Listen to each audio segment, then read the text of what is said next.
Cześć, to już ostatni odcinek naszej paryskiej historii. Dziś będzie krótko i trochę nostalgicznie.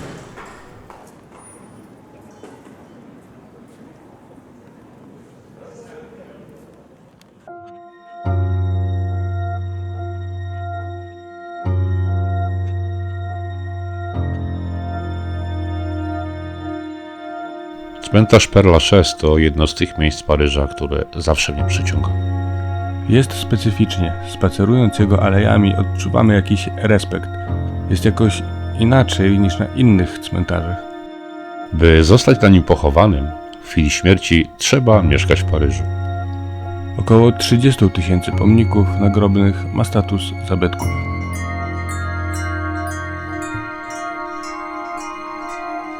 Grób Jima Morrisona, wokalisty grupy The Doors, pierwszy raz odwiedziłem 25 lat temu.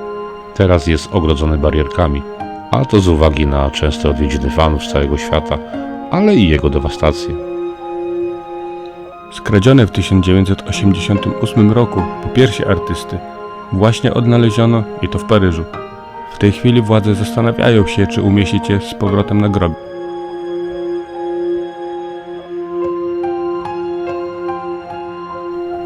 Jak widzicie, chodzimy po cmentarzu ze smartfonem w ręku. Niegdyś przy wejściu sprzedawano papierowe mapki cmentarza. Były bardziej funkcjonalne i pożyteczne w poszukiwaniu grobu. Obecnie należy pobrać kod QR i mapka pojawia się w naszych telefonach. Ma być szczery, papierowa mapka była zdecydowanie praktyczniejsza.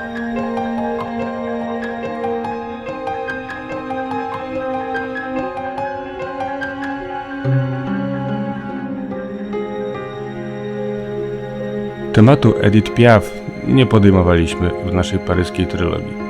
Musielibyśmy w tym celu odwiedzić jeszcze inne miejsca Paryża. Jakoś tak zabrakło nam czasu. Nie mogliśmy jednak pominąć jej miejsca spoczynku na cmentarzu. To podobnie jak grób Jima Morrisona, jeden z najczęściej odwiedzanych grobów Père Lachaise. Oscar Wilde, autor słynnej książki De Profundis. Wspominaliśmy o nim jakiś czas temu podczas naszej relacji z wizyty w Dublinie. Był osobą biseksualną. W 1895 roku został aresztowany na 2 lata za kontakty homoseksualne. W tamtych czasach w Wielkiej Brytanii tego typu kontakty były zakazane. Pozostał w ten sposób niejako ikoną tego środowiska. Do Jima Morrisona przychodzą, by się napić czy zapalić jointa. Tutaj przynoszą szminki i prezerwatywy.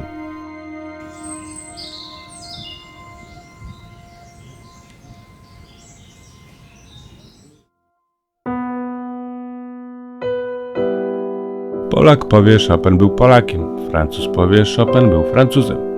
Może dzięki temu na jego grobie zawsze są świeże kwiaty i może także dzięki temu jego grób przyciąga tłumy osób. W każdym bądź razie w tym miejscu w sercu każdego Polaka musi pojawić się pewnego rodzaju uniesienie. W moim pojawia się za każdym razem, kiedy jestem przy jego grobie. Ja nawet słyszę tutaj jego muzykę. Polska kultura wielokrotnie na przestrzeni wieków była silnie powiązana z Francją i nawet przenikała się nawzajem.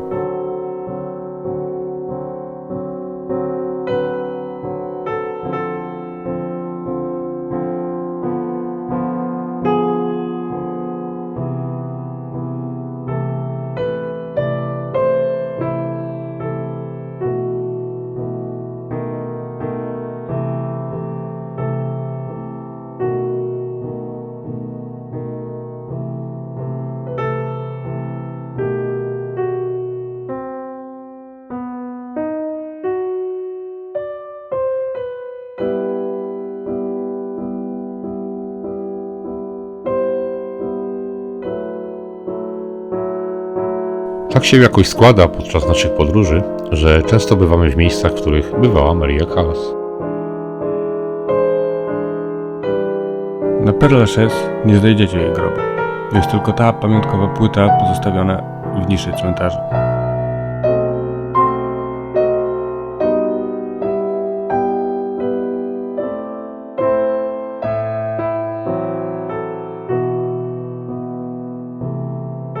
W 1979 roku jej prochy zostały stąd zabrane i przetransportowane samolotem do Grecji, by zgodnie z jej życzeniem rozsypać je nad Morzem Egejskim.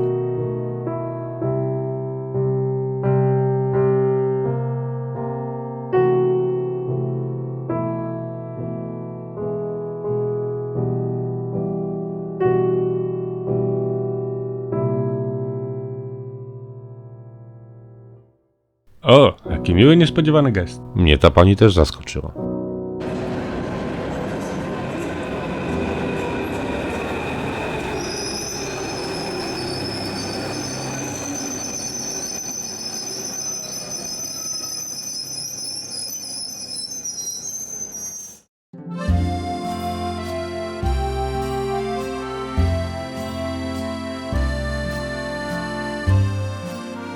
Kto dotrwał z nami do 3. odcinka, zapewne zastanawia się, dlaczego jeszcze nie było Sacré-Cœur.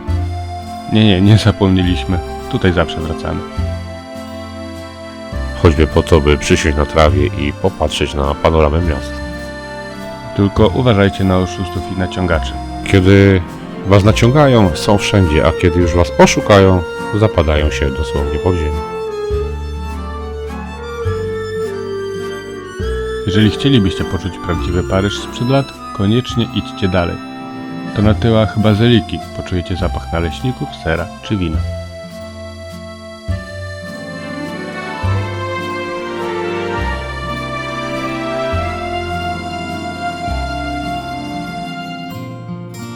To na Montmartre mieszkał także Frédéric Chopin, ale i Pablo Picasso, Dalida, Vincent van Gogh czy francuski aktor Jean Gabin.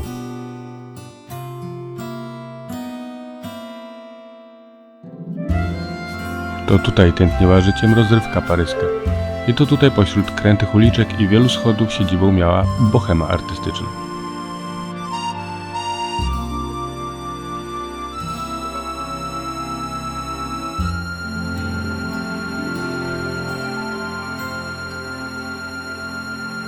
Trzeci odcinek powoli dobiega końca, więc czas na ostatnie pytanie konkursowe, ale nie uciekajcie jeszcze. Ewentualnie zróbcie pauzę i wróćcie. Mamy po jednym magnesie dla 3 osób, Możecie przy swych odpowiedziach dopisać, który z nich chcecie.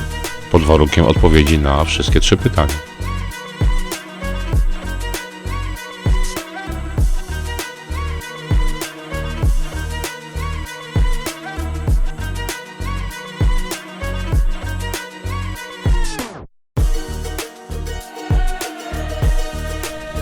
Konkurs otwarty.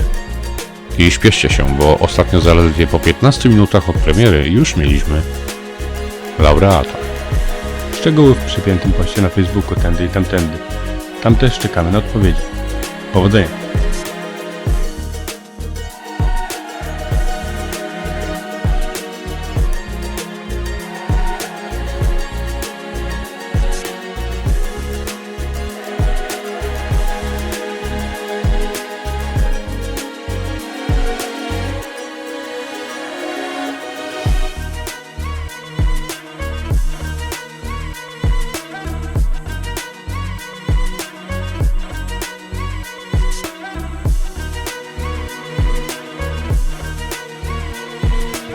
My jeszcze na parę chwil wracamy do Paryża. Czy wiecie, że ten gorący płomień upamiętniający tragiczną śmierć księżnej Diany podczas ucieczki przed paparazzi to naturalnych rozmiarów płomień, który dzierży w dłoni Statua Wolności w Nowym Jorku?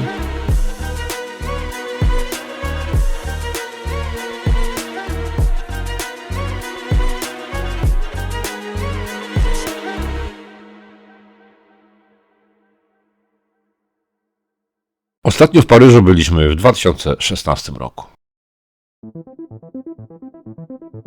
Wtedy też pozwoliliśmy sobie na wieczorny rejs po Sekwanie, połączony z francuską kolacją w statku z oszklonym sufitem.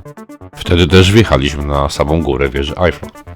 Więc to brakujące ogniwo filmu przedstawiamy wam jedynie w postaci naszego archiwum. Strasznie wtedy wiało na górze. To był listopad.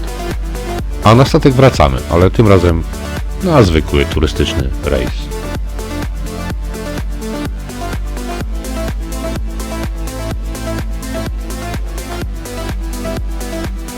To także w sumie taka obowiązkowa atrakcja miasta. Tak się składa, że wiele z tych historycznych miejsc usytuowanych jest wzdłuż Sekwany, więc tym bardziej warto zaliczyć taki rejs.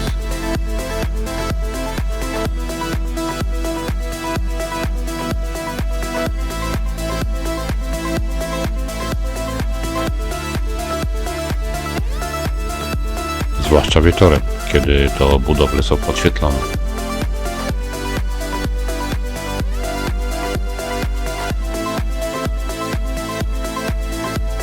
dzień, za to wielu ludzi przysiada na murkach wzdłuż rzeki, machają do pasażerów statków, a nawet tańczą, jak widzicie.